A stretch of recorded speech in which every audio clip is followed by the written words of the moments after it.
안녕하세요. 민보름 기자입니다. 오늘은 이은영 대한건설정책연구원 책임연구원을 모시고 2022년 부동산 전망에 대한 이야기를 듣는 시간을 가져보겠습니다. 업계에서 이은영 연구원이라고 하면은 이미 되게 직설적으로 전망을 해주시는 걸로 유명한데요. 오늘 상당히 기대가 됩니다. 안녕하세요. 저는 대한건설정책연구원에서 국토건설 정책 파트를 맡고 있는 이은형입니다. 작년 말에 저희 이제 이코노미스트에서 2022년 부동산 전망에 대한 설문을 이미 진행한 바 있는데요. 그때 당시에 서울 수도권은 물론 지방도 5% 이상 상승이 예상이 된다고 말씀을 해주셨는데, 요즘 그것과는 약간 다른 뉴스가 나오고 있는 것은 사실이잖아요. 금리 인상이나 DSR 규제 이런 변수가 있어서 지금 이제 부동산이 조정에 들어섰다 이런 얘기도 나오고 있는데, 여전히 이제 작년 말 전망이 이제 유효하다고 보시나요? 네, 맞습니다. 자, 지금 일각에서는 대출 규제 같은 여러 요인들이 부동산 가격을 잠시 억누르는 것으로 볼 수 있습니다. 하지만 이런 상황은 시장에서 자연스럽게 발생한 것이 아니라 외부에서 어떤 요인이 인위적으로 가해졌다는 점을 주의해야 됩니다.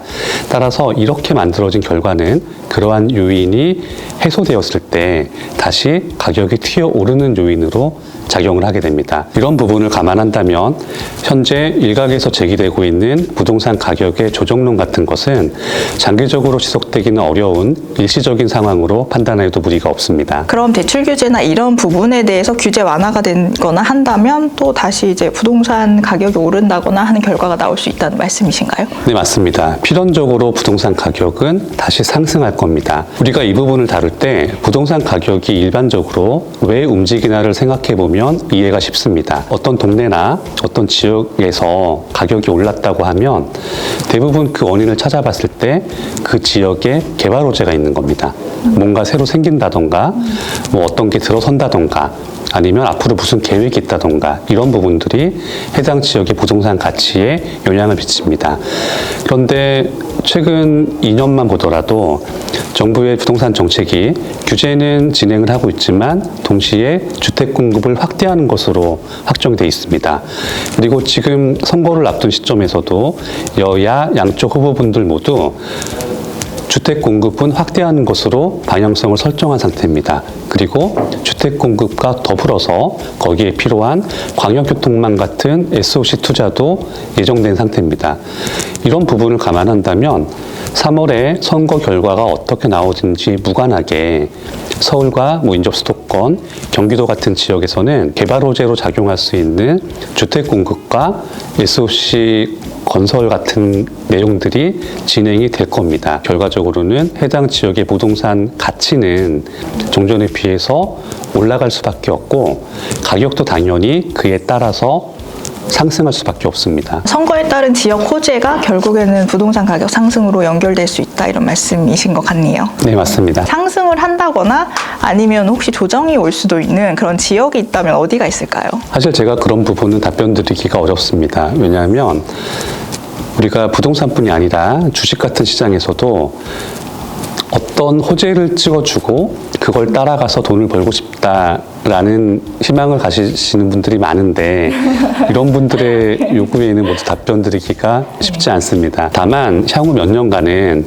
서울을 중심으로 해서 어떤 지역의 대장주라거나 혹은 그보다 좋은 상급지의 대장주를 누리실 수 있다면은 그런 부분에 투자하는 것은 저 개인적으로 매우 추천하고 싶은 사안입니다. GTX나 경전철 이런 아까 말씀하신 개발 호재가 있는 그런 부분도 유망하다고 봐도 될까요? 그런 개발 호재들이 부동산 가격에 반영될 가능성이 상당히 높지만 저희가 주의해야 할 것은 그런 개발 사업들은 단기에 빨리 진행되지는 않습니다. 시간을 두고 점차 완공까지 진행되기 때문에 그걸 감안하고 투자를 하신다면 충분히 고려하실 수 있는 여건이라고 생각합니다. 어떤 전문가분께서는 수도권은 계속 이제 수요가 몰려서 오르겠지만 지방 같은 경우에는 좀 공급도 많고 수요도 이제 수도권 정도의 수준은 아니기 때문에 지방은 좀 하락하거나 조정이 올 수 있다 이런 말씀도 하시거든요. 이 부분에 대해서는 어떻게 생각하십니까? 지금까지 지적되고 있는 일부 지방 사례들이 있습니다.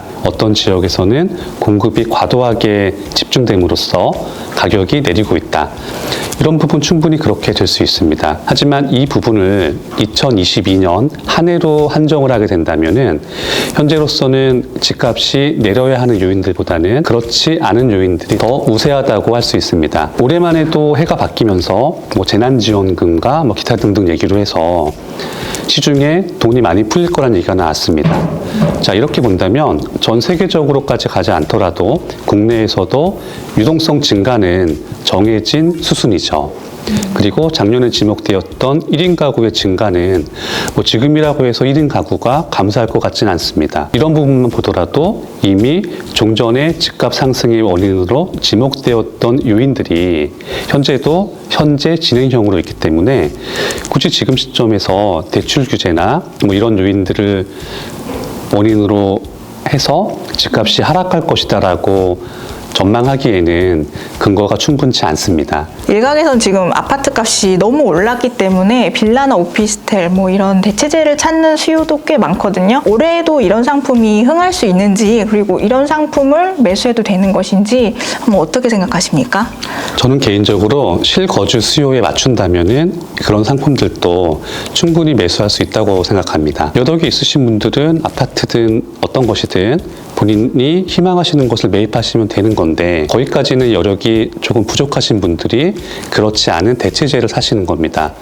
그렇다면 굳이 실거주하시는 부분에 있어서 어떤 것은 해야 되고 어떤 것은 하지 않아야 되고 이런 식으로 크게 나눌 필요는 없다고 생각합니다. 그러면 이제 올해 상승 전망을 하셨으니까 이런 상품들도 어느 정도의 아파트의 상승률을 조금이라도 따라갈 수 있을까요? 일반적으로 한국 사회에서 통용되던 말들이 있죠. 아파트는 사도 괜찮은데 그 중에서도 나홀로 아파트는 사면 안 되고, 그리고 그렇죠. 주상복합도 상승률이 높지 않고 네. 빌라는 사면 안 된다. 팔고 살기 힘들다. 네. 이런 얘기들이 늘 있었습니다. 하지만 이런 것들이 전반적인 상승기가 되면 당연히 상승률에는 차이가 있습니다. 하지만 결국은 다 올랐어요.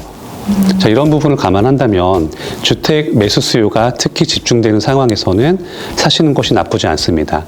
그리고 아파트가 아닌 상품들, 즉 빌라나 연립 이런 주택들에서도 현재 정부가 추진하고 있는 계획이 서울 안에서도 정비 사업을 활성화시키겠다는 내용입니다. 물론 시간은 오래 걸릴 수 있겠지만 속칭 몬테크라고 하는 생각까지 할 수 있다면 지금은 좀 더 저렴한 형태의 주택을 매입을 해서 당분간 거기에 거주하더라도 언젠가 이 지역이 개발이 되면 추가금을 내고 신축 아파트에 거주할 수도 있는 기회가 생기는 겁니다. 따라서 지금 같은 시기에서는 과거와 같은 그런 선입견에 얽매이지 않고 본인이 가진 자금 여력에 맞춰서 그 자금으로 어디를 구입하는 것이 가장 적절할 것인가, 이런 부분을 더 고민할 필요가 있습니다.